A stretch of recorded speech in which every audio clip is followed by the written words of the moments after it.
Alamogordo, New Mexico. A small town, about 30,000 people. But it seems to attract more than its fair share of strange occurrences. It's right around the corner from where they tested the first atomic bomb. It's also the gravesite of Ham, the first chimpanzee and really the first American to go into space. And it's the place where this guy broke the land speed record in a rocket sled, which is cool, but also kind of strange. Despite all of this, the thing that Alamogordo is best known for is its landfill, the dump. Because supposedly, that's where Atari buried E.T., the worst video game of all time. It's been described as the worst video game ever, E.T. for Atari. Today, we're going to talk about the worst of the worst. Here's our top 10 worst games ever. E.T. the Extraterrestrial. Now here's the thing about E.T., it's widely regarded as the worst video game of all time. We have this myth or this legend of something that happened 40 years ago.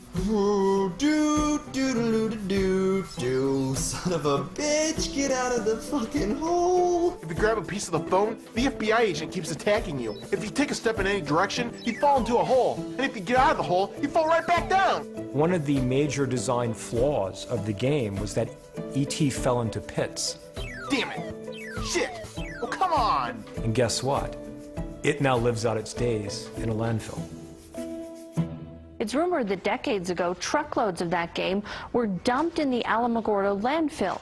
The idea that they had so many of these things, and they were so unable to sell them, give them away or whatever, they literally had to drive them out into the middle of the desert and bury them like a dead gangster. It's almost too crazy to be believed. I think it's kind of silly, because it's urban legend. It's just a great story, I think.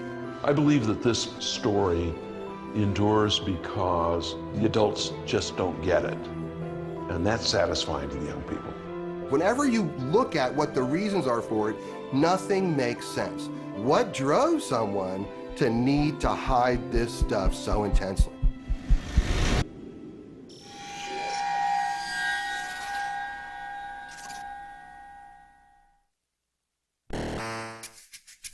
When I was 5 years old, Pong came out, and my dad got it for me and my brother and sister. When the Atari 2600 came out, Atari! I got every cartridge I could get my hands on. I played it constantly. Atari was like Xbox and PlayStation rolled into one. It had an 80% market share, and the 2600 was its killer app. Adventure was probably my favorite game on the 2600. I spent 3 weeks sitting in front of my TV trying to find the first Easter egg ever hidden in a video game.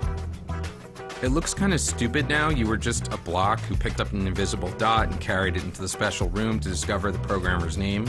But to me, finding that hidden screen was like a revelation. As an adult, I still play a lot of video games, but I also write and direct movies. That's my job. I've worked on a lot of big comic book movies, the kind they make shitty video games out of, and I even wrote some of the shitty video games. But I'm also fascinated by myths and urban legends.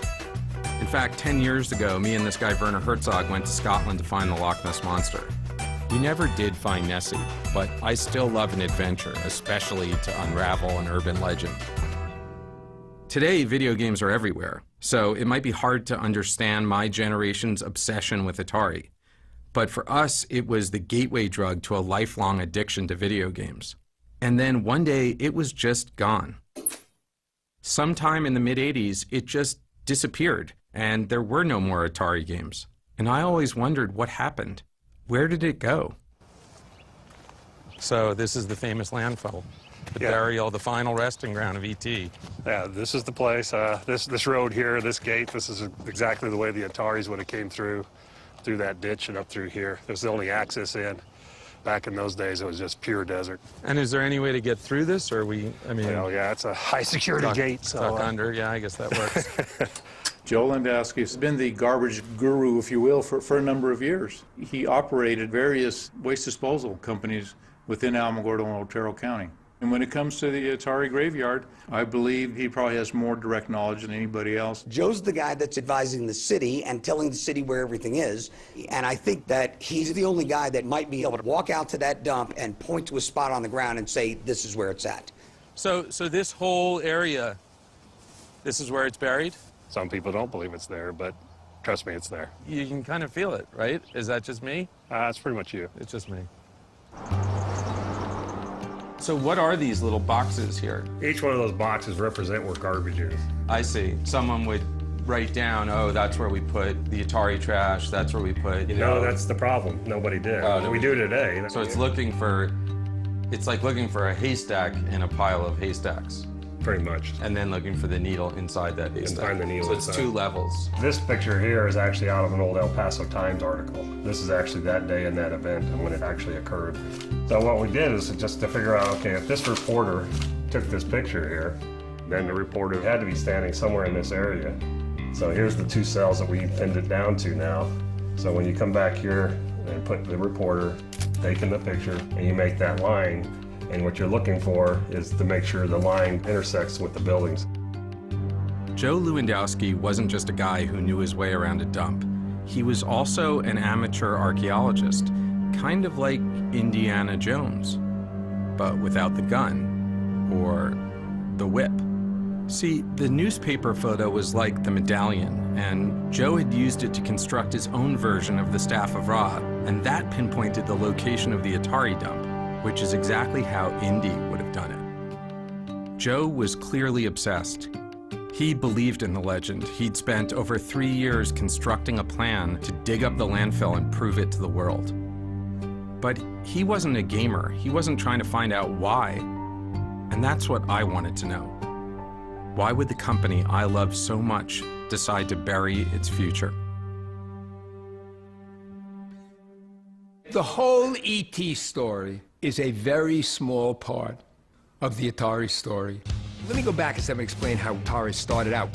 The video game came because of a convergence of me working in amusement park summers while pursuing an engineering degree at the University of Utah. I knew the economics of the coin-operated game business. They made a lot of money. Nolan designed these incredibly elegant circuits, put together in a way that's so clever that, you know, modern engineers have a hard time, understanding and repairing these things. My partner and I, Ted Dabney, started working on a ping pong game. By the end of '72, we did $3.5 million. And then we did 19 million, and then we did 35 million. It was a hockey stick. This electronic medium, which was just beginning, had some traction with people. And once you played some of the more sophisticated arcade games of the day and understood that maybe there was a chance you could duplicate that in a home game, your eyes got big.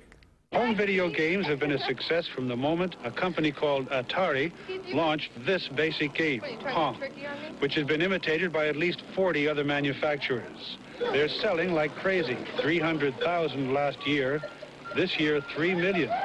Next year, 6, maybe 10 million. We felt, well, maybe this is the time to sell to a company with deep pockets. I was in my office at Warner in 1976. The phone rang, and it was a guy named Gordy Crawford, and he asked the question I've never forgotten. Would you guys be interested in acquiring a technology-based, fast-growing entertainment company? And I said yes. I didn't know what I said yes to, but I said yes. And that led to my introduction to Atari.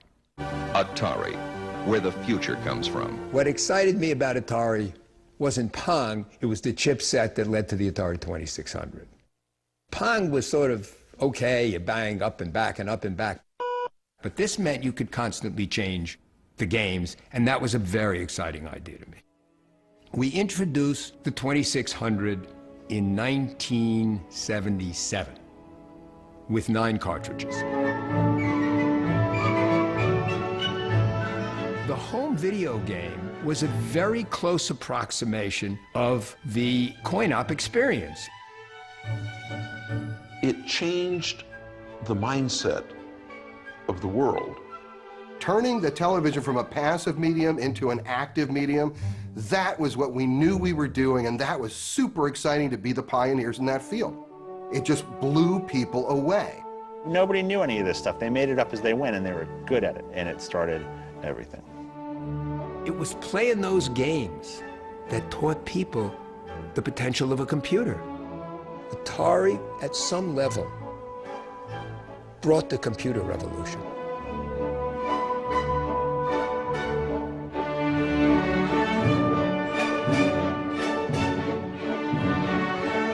They started experimentally hiring smart kids with this idea that maybe they could come up with other stuff to do. And they inadvertently were trying to create the job of game designer. Microprocessor real-time control programming is just where it's at. So there's two kinds of things you could typically do with that in the early 1980s. You can do missile guidance systems, or like we say, kill people for 12 cents a head. Or you can make video games, which I thought was a much better application for the whole thing. What went on at Atari from the very beginning was basically that the engineers are going to drive this company, because they weren't just engineers, they were creative guys. They're like musicians or movie directors, they're artists. Through luck or providence or both, they ended up with this department of game designers that became this dream team at Atari. These guys who made all of these classics, Tempest and Asteroids and Centipede and Gauntlet and, you know, think of a game.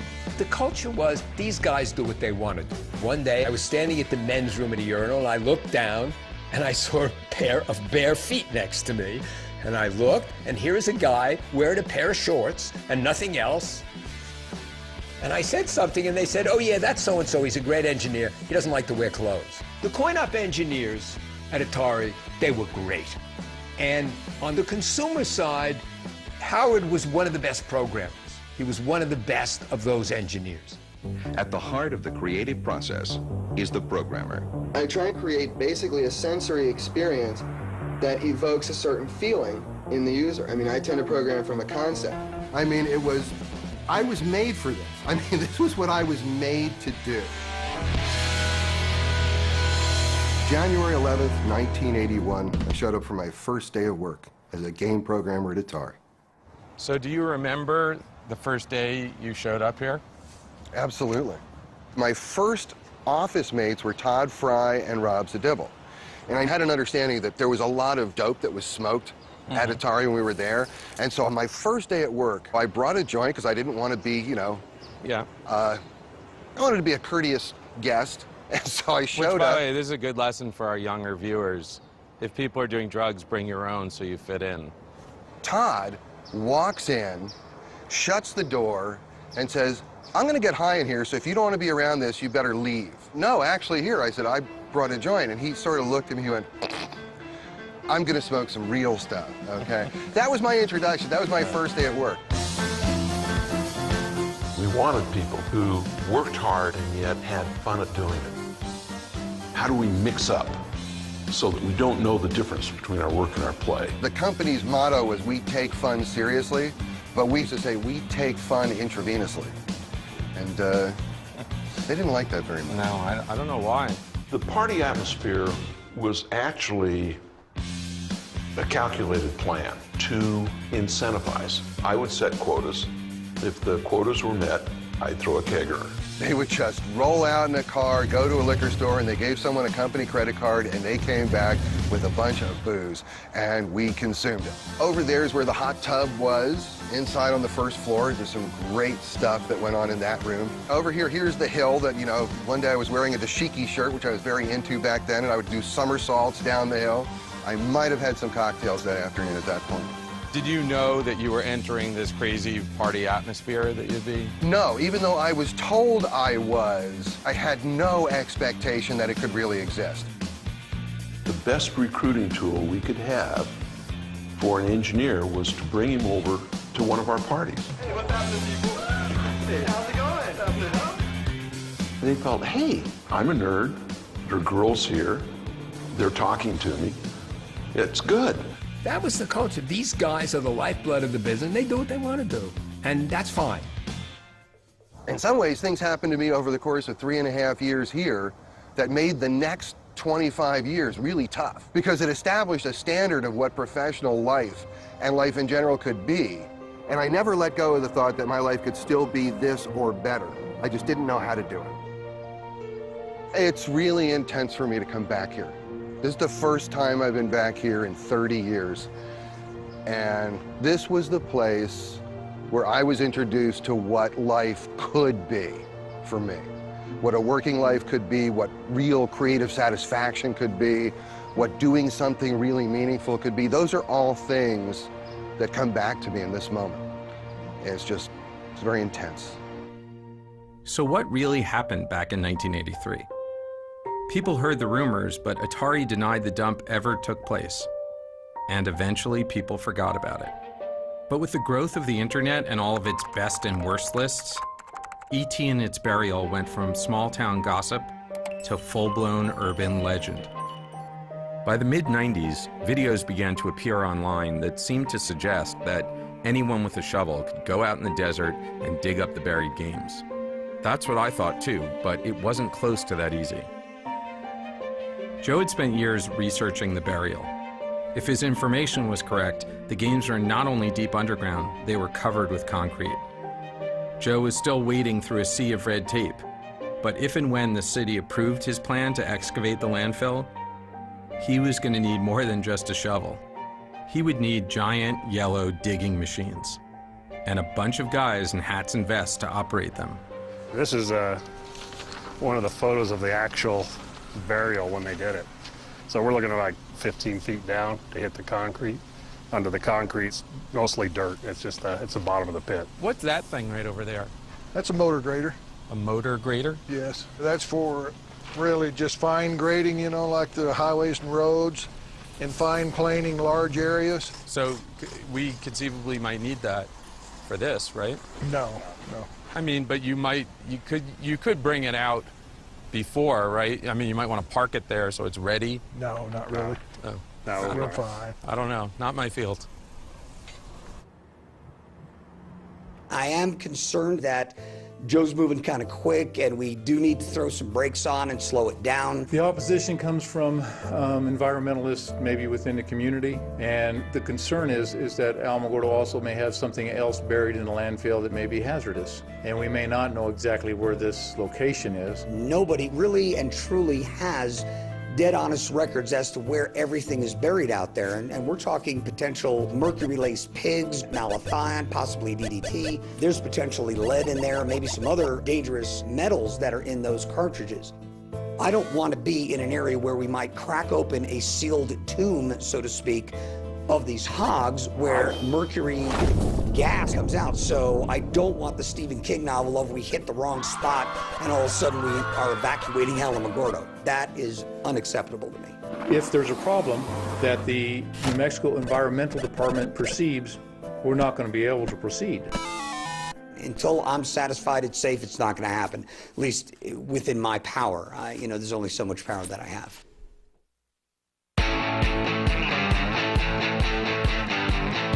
So for my first game, they wanted me to do a coin-op conversion. Although I had only been there for about a week, I went to my manager and I said, you know something? I said, this game, Star Castle on the 2600, is just going to suck. I know it's going to suck.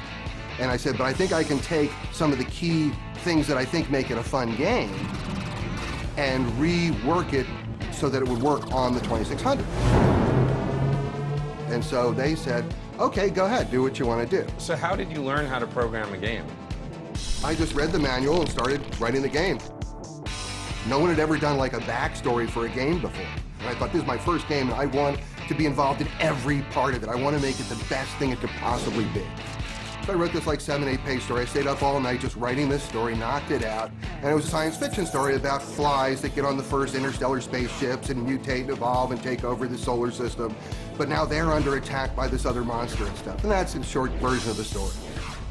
So I thought, well, I need to name it. So what I did was I named it Yar because that's Ray spelled backwards. And Ray Kazar was the CEO of Atari, right? So I've got his name keyed into the title. And I thought revenge, great action word, you know, so that's compelling.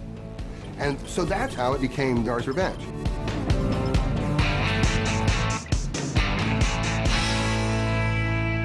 When Yars' Revenge came out, it was a hit. It was huge. Games that could look like Yars' Revenge looked, that could draw that kind of stuff, were like magical. Even though Yars' Revenge might look primitive, you know, it looks like the superconducting super collider compared to a lot of the games that were out there at the time. I remember the first time I put the cartridge and I was like, what is this? It really is a very innovative shooter of that era.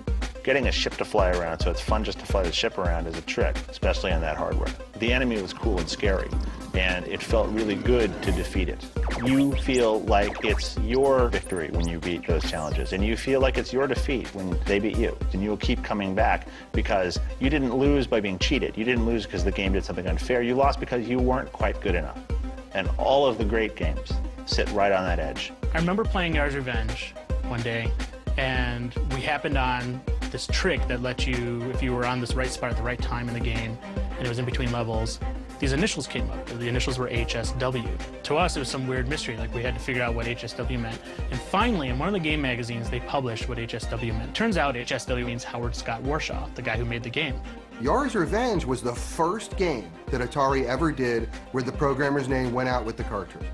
Yars' Revenge had a lot of firsts, and that was just one of them. Yars' Revenge is the best-selling original game for the Atari 2600. It sold something like 1 million copies. Every reviewer at the time thought Yars' Revenge was one of the best games Atari put out. You know it made a lot of money for Atari. In 1981, this is a company that made operating profits of something like $375 million. One of today's greatest marketing triumphs in the entertainment field is video games. It was beyond comprehension, the fastest growing company in American history. This was an explosion. Even those of us who were in the middle of it were shaking our heads going, oh my God, this is amazing. We were the most successful coin-op company. We were the dominant consumer company. And we sat around literally saying to ourselves, what are the categories of games? What are the capabilities of the 20th century? Where is this industry going? Everything that Joe has put together on this Atari graveyard so far seems to be coming true. I'm in favor of the Atari games being dug up because it is the largest myth in the gaming world. I believe that Joe just thinks it'd be an outstanding event for Alamogordo and a way to get us on the map. On Tuesday, Alamogordo's City Commission approved a deal to dig in the old landfill within the next 6 months. The city has given its okay, and now the state has given them approval. Film crews will be in Alamogordo. The documentary film crew will start probing the dump for their strange buried treasure at 9:30 a.m.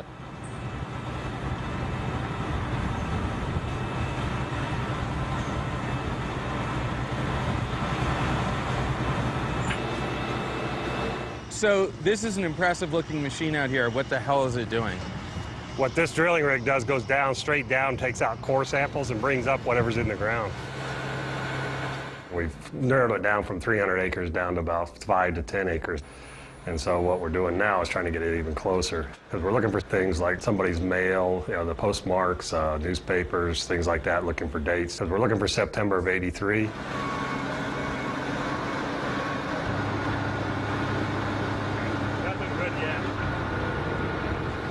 Don't you think people are going to be disappointed if we dig it up and we don't actually find the ET games? I mean, wouldn't that be... That'd be very disappointing for all of us, all the work, 3 years of work put into this. So what do we do then? You're just going to dig up the whole landfill or something? No, we can't. The Environment Department will not allow that to happen.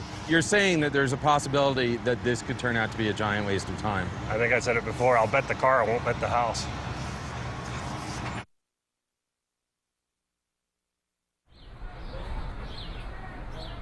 Most everybody, at least in the Western world, has played a video game of some kind. They've gone to an arcade. They know the Atari brand. They certainly know E.T. And so I think there's a universal curiosity about this game.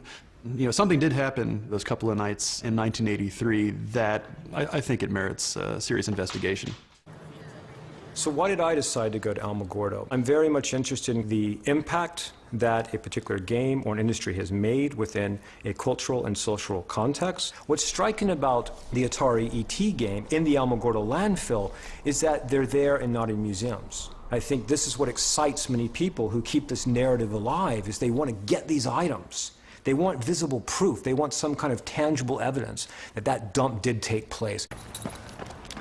I've been professionally making games since about '94, but more than that, I'm somebody who's been chiefly doing a lot of historical work with video games, trying to preserve video games and get people to understand that video games are more like art. And so I've been doing a lot of video game preservation and education. I always thought one day I'm going to go over there and I'm going to see finally once and for all like where it's buried. I almost don't even really need to know what's in it. I almost want to keep that mystery alive. To me, under that landfill is actually the burial site of an entire industry, because what affected Atari at the time affected everyone. And everything that I thought was going to go on forever stopped. And it stopped almost at that same moment that whatever's there was buried. So for me, I want to find out what is there. It's like opening the Ark of the Covenant. It's like, you kind of want to look, but is my face going to melt off? I don't know. I have told my wife that I will be going to New Mexico. And she asked me why, and I started to explain, and she said, I don't need to know. You just go do it. You wanted Ernest on screen? Whatever. Ernest is my fancy writer name. Ernie is what everybody calls me. All right, so we'll use your writer's name. How would you describe yourself? Screenwriter, novelist, gentleman adventurer. The thing about having an Atari for me was it was a simulator. Like, I could simulate being Indiana Jones or simulate being E.T.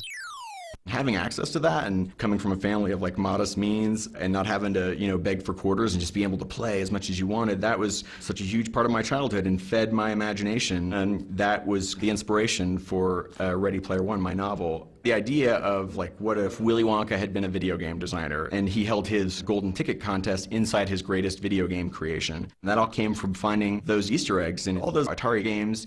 I felt like a little kid this past week, like getting ready to go to camp. Alamogordo and the Atari graveyard, for me it's like holy ground. And that was when I realized my DeLorean's already in New Mexico. I just have to fly to Santa Fe, pick up my DeLorean from George R.R. Martin, who was using it for the Back to the Future screening, and drive it down to Alamogordo. I could stop at the Very Large Array, also hit Roswell, and then go to Alamogordo and be there for the excavation of the Atari graveyard. As soon as those tumblers clicked into place, I'm like, the most epic road trip of all time, I have to go. It's like I'm Indy going to Westeros to meet Doc Brown and then save E.T.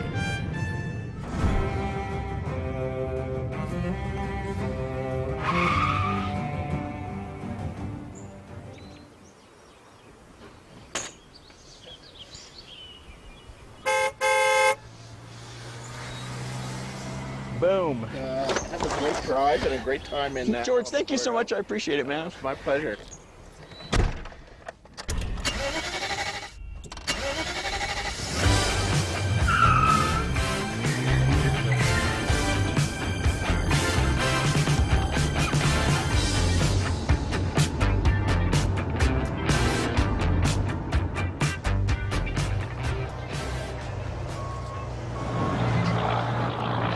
There. There it is. This is a good piece of evidence because right here. Is that the date right there? Right there. You got Sunday, October 2nd, 1983 right there. That's good, right? Yeah, Atari was from the 23rd to the 29th of September. So this is like a week later. Well, it's not even a week. It's like 2 or 3 days later. Well, I'm not that good at math. The Ataris would have been on the bottom, then garbage from the following weeks would have been piled on top. Right. So where are the games? This is the following week. In here? No games yet. No Atari stuff at all? No, not yet. Not yet. Okay. I love the challenges. I love the mystery. I love the especially when people say they'll never be found or they're not there. That just makes the challenge even better. I put 3 to 4 years of this research, planning, the politics, the environment department. I mean, many, many, many things to get to this point. Yeah, now it's very important that we find them.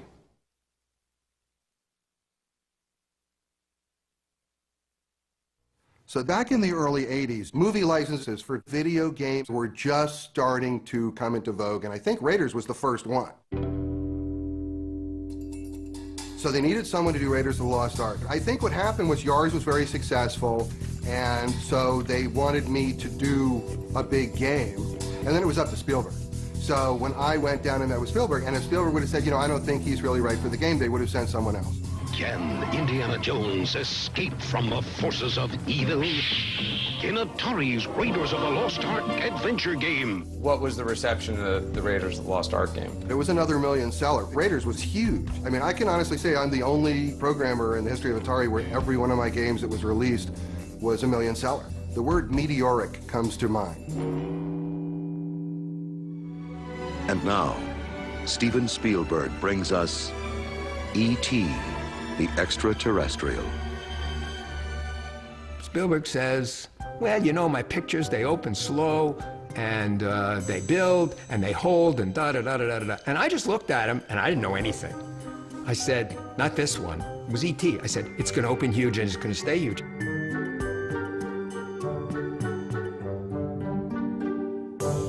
Okay, the movie comes out, it's a huge hit, and we want to do the cartridge of it, okay? You know, every time you try to take some kind of a property and move it into another medium for a pure profit motive, you get trouble. Specifically, with respect to games, you know, it's like, oh, you know, like, let's go see if we can exploit this movie as a game. You know, maybe we could make extra money out of a profitable franchise. Now, there was a negotiation going on between the Atari people and the people at Universal about what we're going to pay.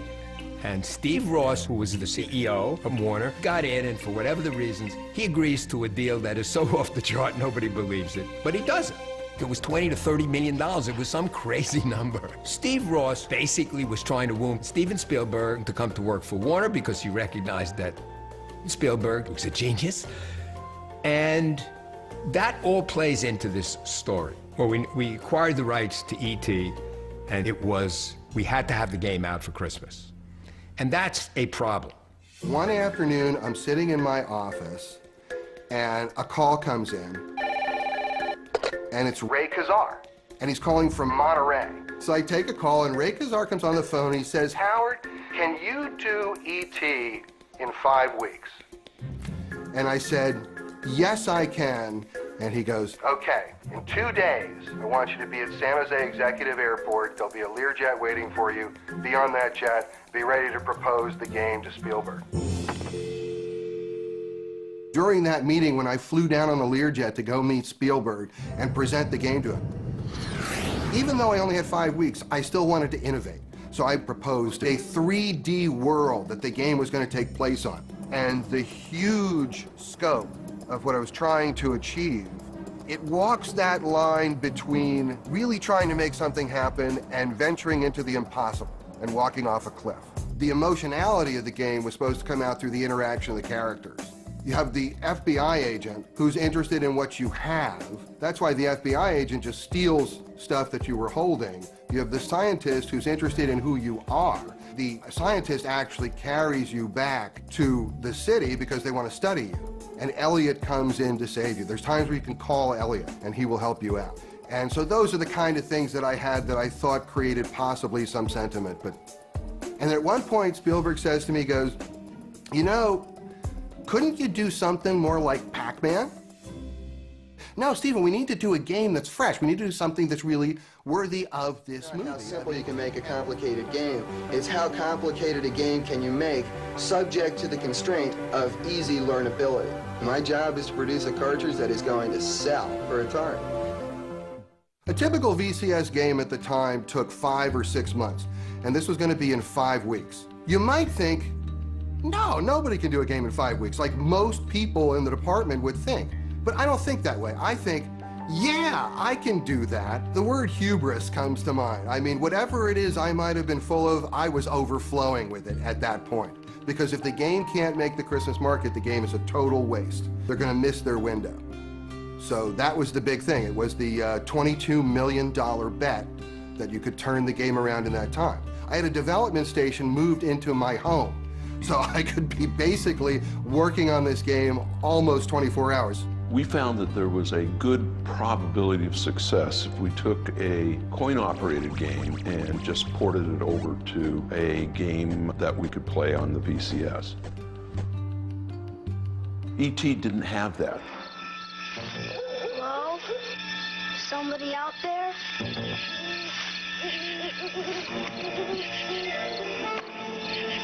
E.T.? Video game?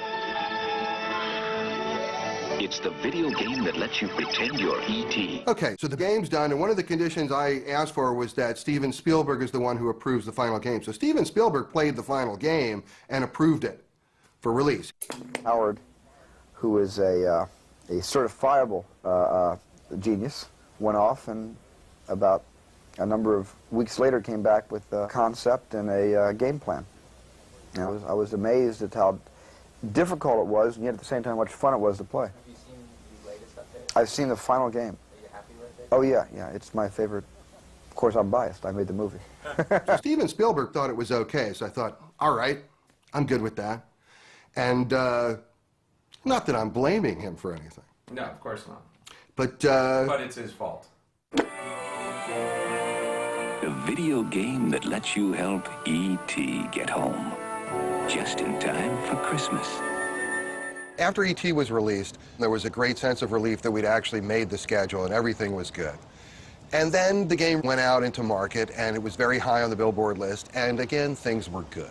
I got E.T., I think it was Christmas of 1982, if I remember correctly, and I thought it was like I was going to be the guy on the street who had E.T. before everybody else. Turns out everybody I knew got E.T. that Christmas. After a while, people start going by me in the halls, people from other buildings, people from marketing and management, and they're saying things like, you know something, Howard? You did a great job. We don't blame you.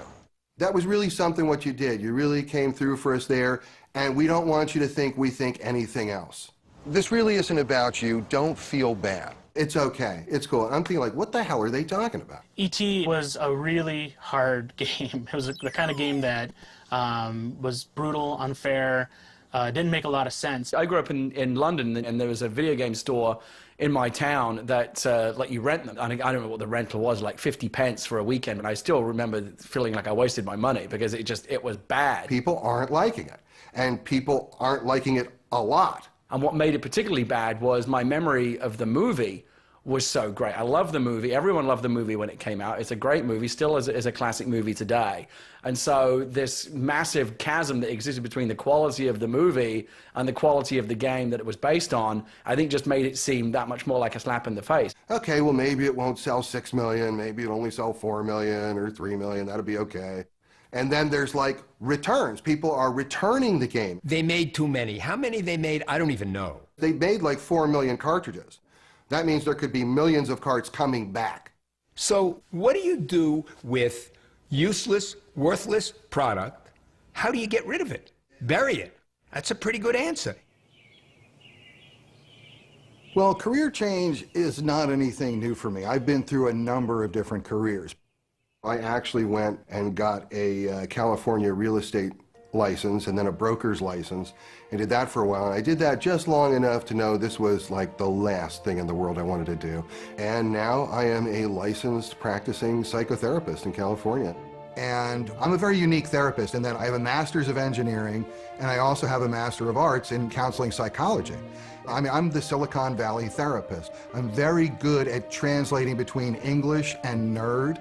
And this is the first time since I left Atari that I feel I'm doing what I really love doing. So it took me 30 years to get back to a place that I don't feel I'm a step down from where I used to work. And that's many, many different jobs. I know this dig is coming up, and I'm going to be there. I'm going to be standing right there. And I am going to literally watch my past being dug up. And that's a weird kind of thing to anticipate. My hopes are in one way, my expectations are another, and I don't know what it's going to be. I really don't know what it's going to be. I don't know what it's going to mean to me if something comes up, if it's there.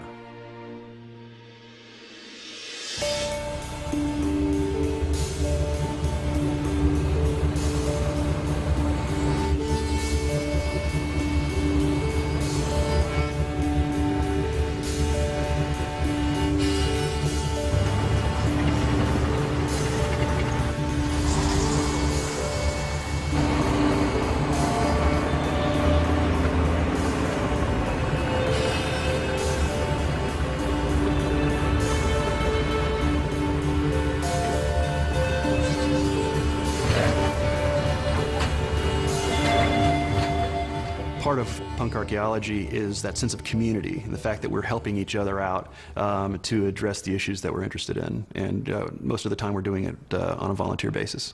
It's going to be interesting to see how they decide to excavate in order to clear a better area, so that we can get at more of the content that we need. One of the people down there did confirm finding a Donnie and Marie poster. Yeah, which is awesome. Well, basically, because we're going to treat this as a salvage excavation, we will dig a trench. We'll go through and excavate the material in the pits that we dig, at which point we'll send them up to the tables, we'll sort through the material, we'll weigh it, we'll count it, identify it, and that's the plan. What's happened so far today? Basically, we started digging on the hole, and the trucks have already started going through the train. So just so people understand, and probably right now I'm cutting to an awesome diagram of this. There's like 20 feet of garbage that's on the top of wherever the games are buried. Garbage and dirt. Sorry, garbage and dirt. Right. In the diagram, it's going to be pretty clear. And so that all has to be taken away, right? Yeah, we'll get the vast majority of the hole excavated out. And so far, have we found anything and found any Atari games? Or? No, nothing. Nothing yet. And son, I mean, you seem pretty nervous. Right. Are you? Oh yeah, terrified. Terrified, okay. I gotta be honest, I'm nervous as shit. I don't know if that'll help motivate you guys, but... yeah, that did it for us. Yeah. We need to get back to work, yeah. Great, let's go. Glad you've done that. Go team, way to go. Son, calm down, buddy.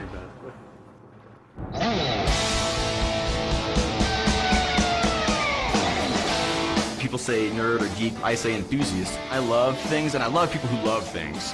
Like, if you just spend all your time focusing on all the amazing, like, art and entertainment that's being made, there's so much of it happening now, you can't even take it all in.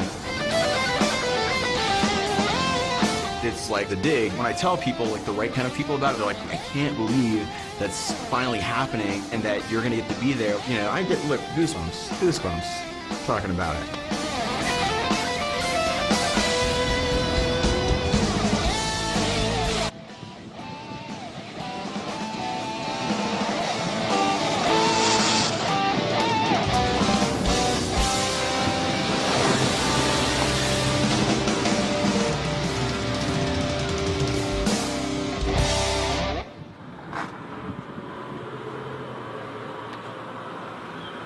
Local video game shop in Austin, Texas, Game Over Video Games, gave me every copy they had of every one of Howard's games.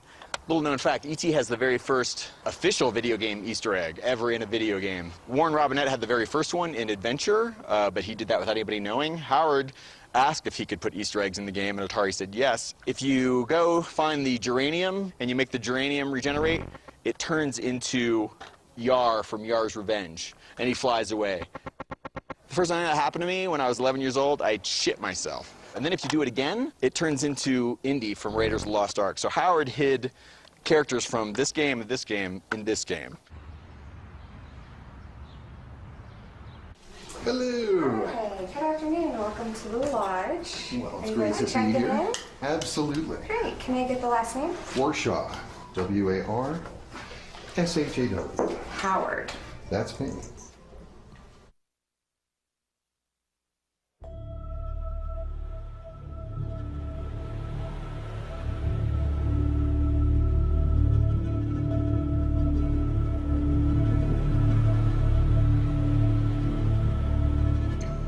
So it's the day of the actual dig, and my wife and I are in a van on our way to the landfill. It was a strange feeling. I mean, I was like nervous, and I didn't really understand why, but I just had this sense, just like a tingly thing, that something is going on here today. And as we pull into the landfill, there are already people there. And then there's more people, and we go on, and there's more people, and it just keeps going and going.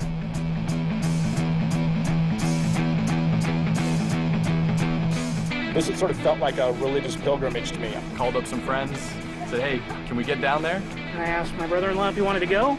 Heck, let's do it. Let's check it out. And my wife said, whatever.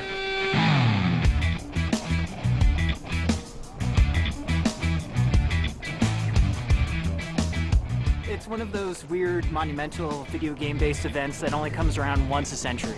This is our generation's urban legend. Billions of cartridges out in the desert. Growing up, you always read little rumors about it. And I grew up playing an Atari, which my babysitters had given me, and I actually had the E.T. game. My friend and I, she and I would actually, just for fun on the weekends, drive around trying to figure out where would these Atari games be buried. It was the fun of the legend. It's like looking for the Loch Ness Monster. What did you think when you played the E.T. game last night? It was awesome, because in my opinion, I like terrible games.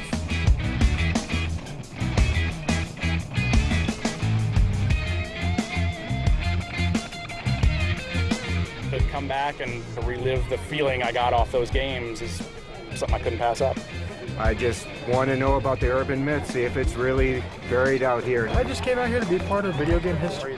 had to see whether it's true or not. You have to be a special kind of nerd to be able to want to drive 28 hours for a video game. The myth that E.T. the video game for the Atari 2600 was the worst video game of all time, it would be so great to debunk that because it's just not true. And also to redeem Howard Scott Warshaw because he's an amazing video game designer and his game was great.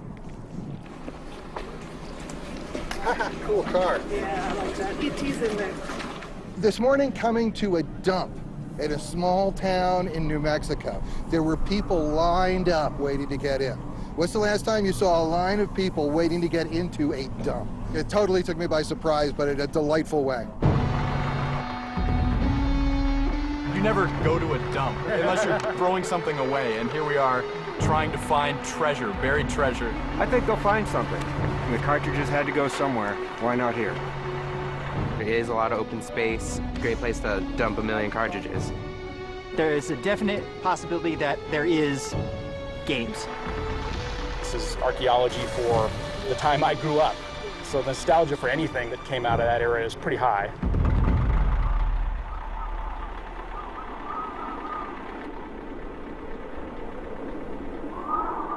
All right, now the wind is really picking up. On cue. On cue. The weather here in Alamogordo is awesome if you like sandstorms and an impending doom-filled cloud of white. Whoa. Oh, this is getting brutal. Yeah. Sorry, this is brutal. It's getting very windy.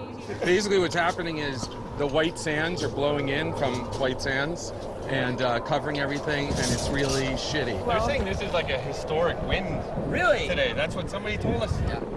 To think that we're in the middle of a sandstorm, really, this is what's going on. And for me, it was almost like the big sandstorm right at the opening of Close Encounters. The people wearing the goggles and the bandanas, everybody's like gathered around because they found something and they can't believe what they found. Oh, we're the birds! This is Tony Johnson from Denver, Colorado, who ran up to me in my DeLorean. He's like, I found something. And Tony is gonna go down in history because he found the first evidence of Atari hardware. Whoa, that's right pretty there. huge. Right there it is, my man. Ladies and gentlemen, we have an announcement. So Tony, tell us what you just found.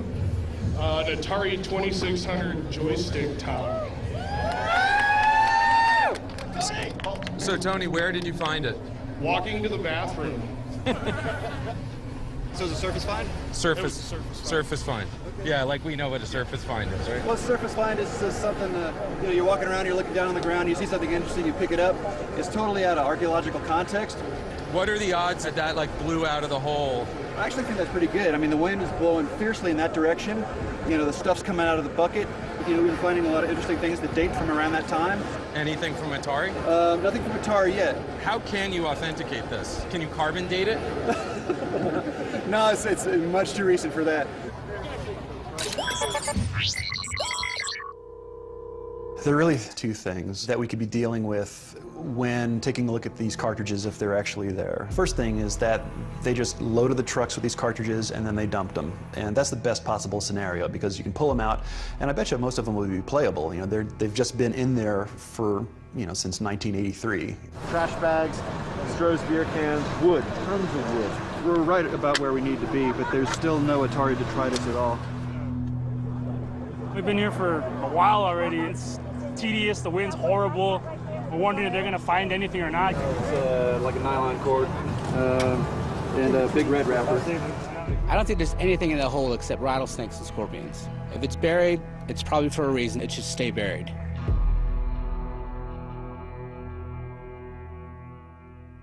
I wasn't thinking that something was really messed up until late '83. To me, Atari was never going to go away. It was this thing that was just part of my life, and the thought that there could ever be a day where there was no Atari, or no Atari 2600, never crossed my mind. E.T. comes out, and E.T. is not so great, and somewhere toward the end of the year, I'm starting to wonder, are we making our numbers? Which leads to one of the worst nights of my life. On December 7th, 1982, I get a call from Dennis Groth, who was the CFO of Atari, and he says, Manny, here's the new budget. And it's a huge shortfall from what we had been told. Warner Communications said today that its once booming Atari business lost another $180 million in the third quarter, for total losses this year of more than $500 million. I was starting to see enough signs in the company that things were starting to unravel. It was unraveling hard and fast, and we didn't have any ready solutions. Several Atari executives, including Atari's chairman, Raymond Kassar, sold Warner stock shortly before the negative earnings announcement and the decline in the price of the stock. Kassar denies any wrongdoing or impropriety, but a number of stockholders have sued Warner. So they got rid of Ray Kassar and they brought in a guy from Philip Morris, and when he came in, Atari had 10,000 employees, and within about 4 months or 5 months, Atari had 2,000 employees. I really got that we had lost 80% of our staff. In the short run, the market is frequently irrational. In the longer run, hopefully it's rational. The wild upside ride was over. I did not understand the extent of the downside ride that was coming. This is slipping away. The train is derailing. It's not going to keep riding, and what am I going to do next? It was a big emotional blow. It was my baby, and I hated to see it abused. New Media Magazine credited E.T. with destroying the video game industry. That's interesting. I think that's really interesting that I could be single-handedly responsible for toppling a billion-dollar industry. E.T. comes out, the industry dies, Howard's associated with that, and I think that's affected his career and what people will remember him for, and that's pretty bad. The fact that a guy's career got destroyed because he did E.T., given the circumstances surrounding doing E.T., it's completely unfair. I mean, it's sad. It's really sad. There's this video game Walk of Fame. There's also this show called DICE where they give out Lifetime Achievement Awards. Howard's not in that. He's not put in that same group. They kind of keep him out of all these things, and it's kind of a shame. The day I left Atari, when things really fell apart and it was over and I'm literally carrying my garbage out to my car to leave for the last time, that was a very depressing moment for me, because I felt I was losing the most important thing in my life. And I also knew it was so unreal that I'd never be able to recreate it. The burial in Alamogordo is basically Atari's funeral. The burial of those cartridges represents the burial of that beautiful era. And that may be what's interesting about it. I don't know. I mean, that's a whole psychology I'm not going to go near. But it may be because it is about the death of Atari. That's what it is. We can't control how the past returns to us. We may get something that no longer resembles an ET cartridge. We may get something monstrous, something twisted, something decayed. We may not even know what we're looking at if we unearth Atari's ET. Part of me feels that when you finally crack open this place and you start to look, it's going to be a lot like the Ark of the Covenant. It's just going to be a bunch of sand. But another part of me hopes that what's found there is going to lead to a lot more understanding and a lot more discovery about what really happened. Shit, you see what I see? What's his name? Joe! Joe! What's that? What is that right there? They want me to come in? Let's go.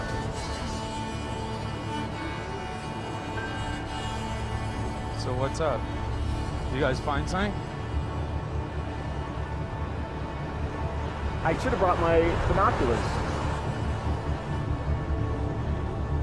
Can you show me?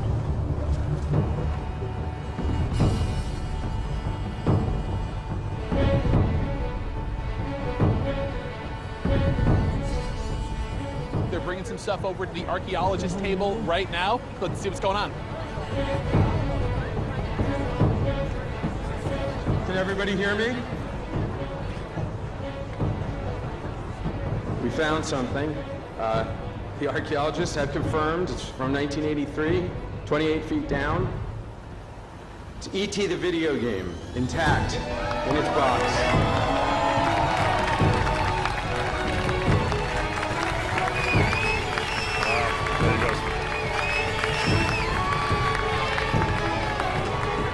an emotional event. They backed up this legend with fact, and it's incredible to be a part of it.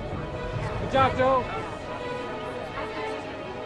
I wasn't nervous till we got down to that where he was almost reaching his max limit. But yeah, it was a big weight off my shoulders when that bucket came up and E.T. was there too. Congratulations, dude. Thank you. I didn't think they were going to find him intact. I thought for sure they'd be crushed and ruined, but now I got goosebumps. And it's not because of the dust storms. What's this moment like for you?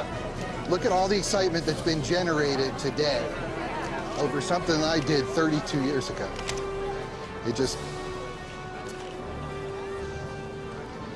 It's an immensely personal thing. What it took to make these games was a lot.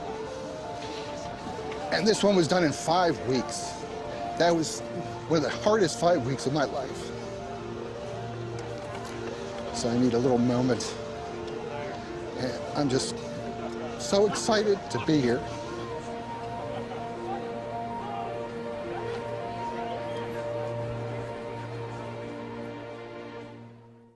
A lot of these people who were complaining about E.T. had never actually even played it. And ever since then, I would talk to people, and they would talk about E.T., and I'm like, well, have you ever played the game? And it would come out that they didn't. They would just kind of continue this myth of the game being really horrible. It is a good game. It wasn't the worst that Atari had to offer. There were, like, I remember getting a game called Firefly. That is the worst game for Atari. That's what everybody should be focusing their efforts on, not E.T. Let me be clear, the worst game ever made was obviously Trespasser. So I just want to be clear with that. With the shitload of just horrible, poorly made, cranked out Atari games, to call E.T. the worst one is just shameful. In contemporary game culture, we like trashing games. I don't mean putting them in landfills, but verbally, trashing game design. It's become fashionable to sort of regard E.T. as the worst video game of all time. In fact, it makes everybody's list as the #1. And I'm going to go out on a complete limb here and say, and maybe people will attack me for this, but I'd rather play Atari's E.T. than any Call of Duty. You know, in context, given the time and the situation that Howard had to live in to program that game, it really is an astonishing masterwork. If he made an amazing fucking game that's a whole self-contained world in 5 weeks, that's even more impressive. I don't know any human being who could have turned E.T. in the time frames involved into a really successful game. He should be applauded for being able to have done anything in the time that was allotted. The scorn should be heaped upon those who thought that it was even rational to try to build a cartridge in a month and a half. The analogy that people always use for these first-timers, for people who try something first, is the first penguin analogy, where the first penguin who jumps down the hole through the ice is the one who invariably gets eaten by the seal. But if there wasn't a first penguin, then the penguins would be going down through the ice.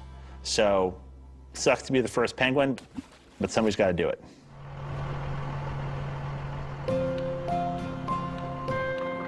So it turned out that Joe Lewandowski had been right all along. The games were buried, almost exactly where he had predicted, and no mercury-filled pigs popped up out of the ground.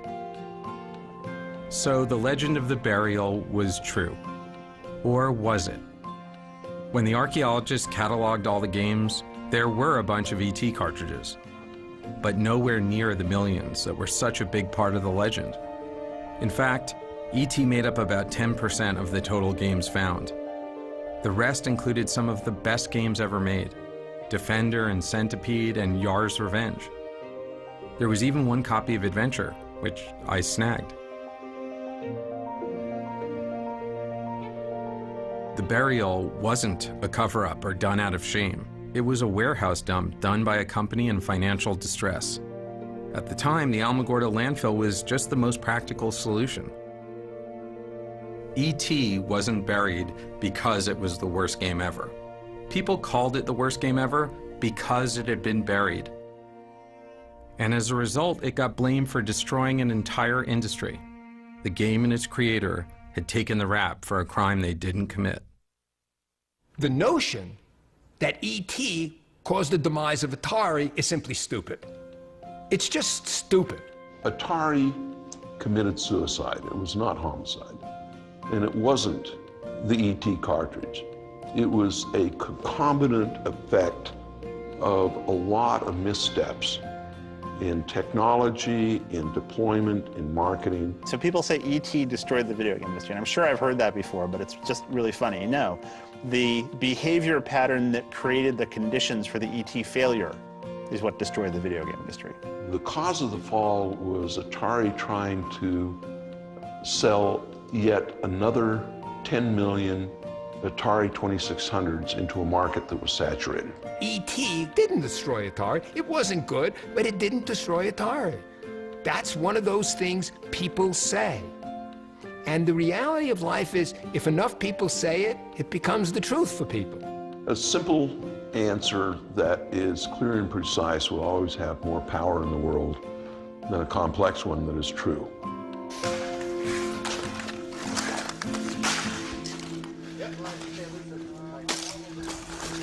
Here's another ET six-pack.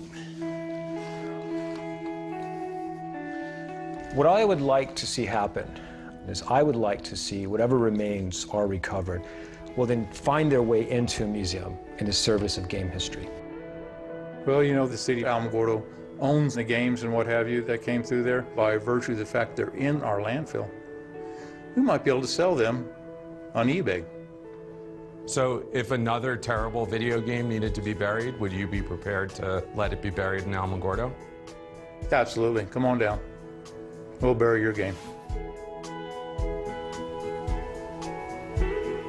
Atari was the first great consumer company to come out of Silicon Valley. It was exciting. It was different. It was the first engagement that a generation had with computers. So a generation grew up being introduced to the computer age by Atari games. We brought a whole massive new entertainment medium into public consciousness. So for a whole generation, we are the definition of the video game era. And it's cosmic. These guys really never got their due for really starting the whole industry. 3 Lives was invented by a person. Flying a ship around was invented by a person who had to figure out what that was. And it was so good that it was copied everywhere. And because it was copied everywhere and because it's so ubiquitous, it's impossible to remember why it was so special. I think Atari's legacy is that we started the Silicon Valley ethic of engineers as rock stars. It didn't exist before. I think the casual culture, the meritocracy didn't exist before. I believe these are underpinnings of the things that made and continue to make Silicon Valley a special place in the world. And I think that Atari will continue to endure as an icon of innovation.